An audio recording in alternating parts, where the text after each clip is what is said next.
नमस्ते, तुम्हा सर्वांचे पुन्हा एकदा स्वागत आहे माझं चॅनल मराठी किचन विथ मनीषामध्ये।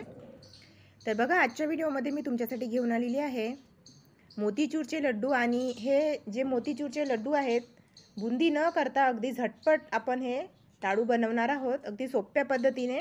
आणि एक वाटी बेसनापासून आपण 1 किलो मोतीचूरचे लड्डू बनवणार आहोत। रेसिपी अगदी साधी सोपी आहे, तर येत्या दिवाळीला नक्की करून बघा असे मोतीचूरचे लड्डू। या पद्धतीने अगदी साधी सोपी पद्धत आहे, कुणीही करू शकेल अशी, आणि साहित्यसुद्धा अगदी मोजकंच आहे। चला तर मग रेसिपी करण्यास स्टार्ट करूया। मी या अगोदर दिवाळी फराळाकरता 2 रेसिपीज अपलोड केलेल्या आहेत, जाड पोह्यांचा चिवडा आणि शेव। तर खूप चांगला प्रतिसाद दिला तुम्ही सर्वांनी। तर हे जे लाडू आहेत, ही रेसिपीसुद्धा तुम्हाला नक्कीच आवडेल। आवडल्यास लाईक करा, शेअर करा, आणि चॅनलवर नवीन असल्या चॅनलला सपोर्ट करा। अशाच प्रकारे न्यू आणि हेल्दी रेसिपी बघण्याकरिता चला तर मग मोतीचूरचे लड्डू बनवण्यास स्टार्ट करूया, आणि व्हिडिओ पूर्ण फुल वॉच करा। तर हे बघा, तुम्ही बघू शकता इथे मी घेतलेला आहे 1 वाटी बेसन। यामध्ये मी टाकत आहे अर्धी छोटी वाटी रवा। आता आपल्याला हे सर्व छान मिक्स करून घ्यायचं आहे, आणि थोडं पाणी टाकून एक घट्ट पीठ मळून घ्यायचं आहे। पीठ आपल्याला सैलसर भिजवायचं नाही आहे, घट्ट पीठ आपल्याला मळायचं आहे, इथे मळून घ्यायचं आहे।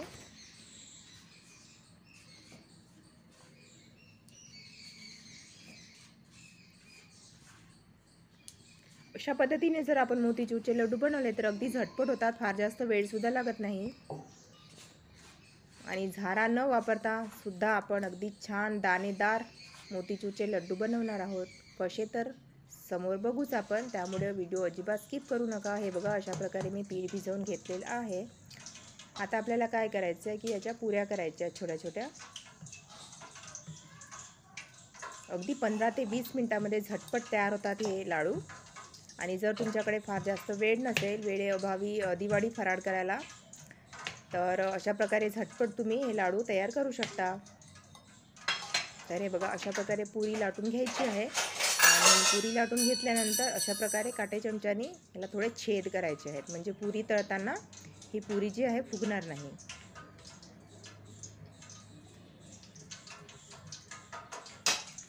तर हे बघा, अशा प्रकारे सर्व पुऱ्या आपण तयार करून घेऊया। तर हे बघा, सर्व पुऱ्या मी तयार करून घेतलेल्या आहेत, आणि कढईमध्ये तेलसुद्धा गरम केलेलं आहे। आता गरम तेलामध्ये ह्या पुऱ्या ज्या आहेत तळून घ्यायच्या आहेत। गॅसची फ्लेम आपल्याला मीडियम ठेवायची आहे। तर छान सोनेरी कलर होईपर्यंत तळून घ्यायच्या आहेत ह्या पुऱ्या।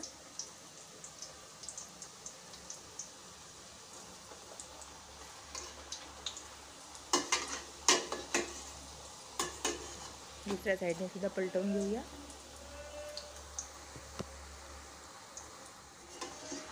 तर हे बघा, पुऱ्या अशा प्रकारे तळून घेतलेल्या आहेत मी। संपूर्ण पुऱ्या ज्या आहेत आपण अशा प्रकारे तळून घेऊया।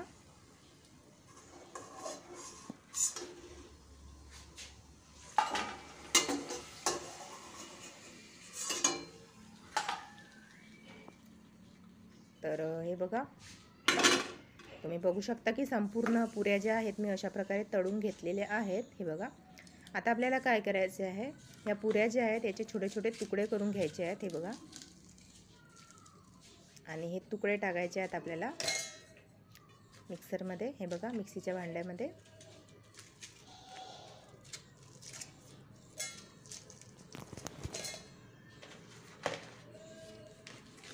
आणि ह्या पुऱ्या ज्या आहेत, पुऱ्यांचे तुकडे जे आहेत मिक्सरमध्ये आपल्याला छान असं बारीक वाटून घ्यायचं आहे। तर हे बघा, तुम्ही बघू शकता पुऱ्या ज्या आहेत मिक्सरमध्ये छान अशा बारीक करून घेतलेल्या आहेत। हे बघा, किती दाणेदार झालेला आहे पावडर। आता एका प्लेटमध्ये काढून घेऊया, आणि संपूर्ण पुऱ्या अशाच प्रकारे आपण मिक्सरमध्ये बारीक करून घेऊया।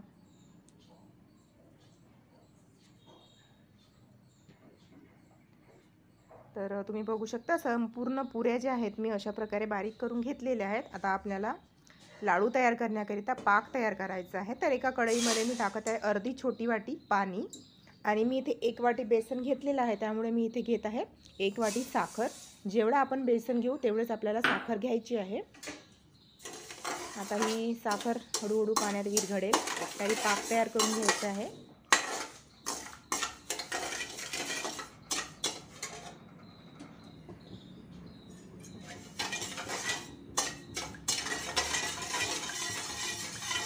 अशा प्रकारे मिक्स करा.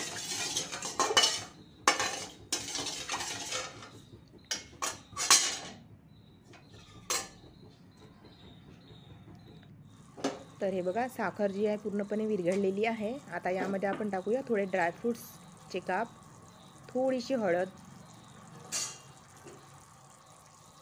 आणि वेलची पावडर. छान मिक्स करून घ्यायचं आहे. आणखी थोडा वेळ हा पाक तयार करून घेऊया. हळद मी यासाठी टाकली कारण लाडूला खूप छान कलर येतो. जर तुम्हाला हळदीऐवजी फूड कलर टाकायचा असेल तर तो सुद्धा तुम्ही यामध्ये ॲड करू शकता. तर आणखी थोडा वेळ छान पाक कडक तयार करून घेऊया. हे बघा पाक तयार नाही झालेला आहे. पाक तयार झाला की नाही हे कसं ओळखायचं, तर एका वाटीमध्ये थोडं पाणी घ्यायचं आणि पाक थोडा टाकून बघायचा आणि हाताने गोळी करायची. हे बघा अशा प्रकारे जर याची गोळी होत असेल तर समजायचा की पाक जो आहे एकदम परफेक्ट झालेला आहे लाडू करता. आता गॅस बंद करून द्यायचा आहे.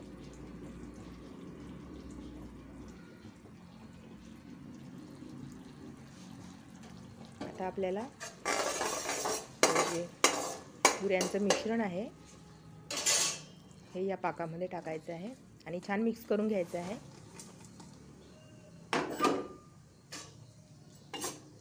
बघा अशा प्रकारे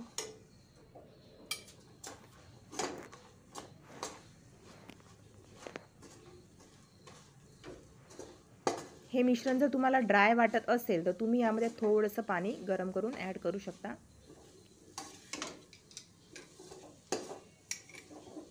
आणि जर जास्तच ओलसर झालं तर थोडंसं बेसन 1 किंवा 2 छोटे चम्मच बेसन भाजून यामध्ये टाकू शकता. हे बघा परफेक्ट झालेलं आहे आपलं मिश्रण. आता आपण अशा प्रकारे छोटे छोटे लाडू तयार करून घेऊया. तर हे बघा तुम्ही बघू शकता किती दाणेदार आणि मस्त छान झालेले आहेत आपले लाडू. तर आहे की नाही अगदी सोपी पद्धत आणि झटपट तयार होतात. फार जास्त वेळसुद्धा लागत नाही. तर अशाच प्रकारे आपण सर्व लाडू तयार करून घेऊया.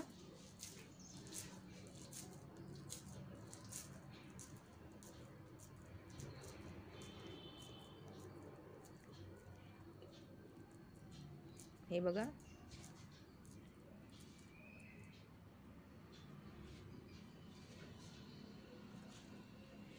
तर तुम्ही सुद्धा अशा प्रकारे मोतीचूरचे लड्डू तयार करून बघा. तुम्हाला नक्कीच आवडतील. आणि तुमच्या घरी काय काय फराळ करण्यास सुरुवात झालेली आहे, कोणता झालेला आहे फराळ आणि तुम्ही कोणता फराळ बनवणार आहेत नक्की सांगा कमेंट बॉक्समध्ये. तर हे बघा संपूर्ण लाडू मी अशा प्रकारे तयार करून घेतलेले आहेत. तर लाडू खाण्यास तयार आहेत. हे बघा सर्व करूया आता आपण. तर दिवाळी फराळ स्पेशल मोतीचूरचे लड्डू आपले तयार आहेत. कशी वाटली तुम्हाला ही रेसिपी नक्की सांगा कमेंट बॉक्समध्ये. आणि जर तुम्हाला कोणता फराळ करायचा असेल तर तो सुद्धा तुम्ही नक्की सांगा कमेंट बॉक्समध्ये. मी नक्की त्याचा व्हिडिओ अपलोड करेल.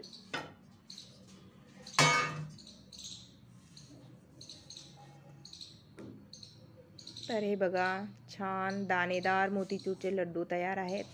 कशी वाटली रेसिपी नक्की सांगा कमेंट बॉक्समध्ये आणि नक्की करून बघा. तर माझा व्हिडिओ बघितल्याबद्दल तुमचे खूप खूप धन्यवाद.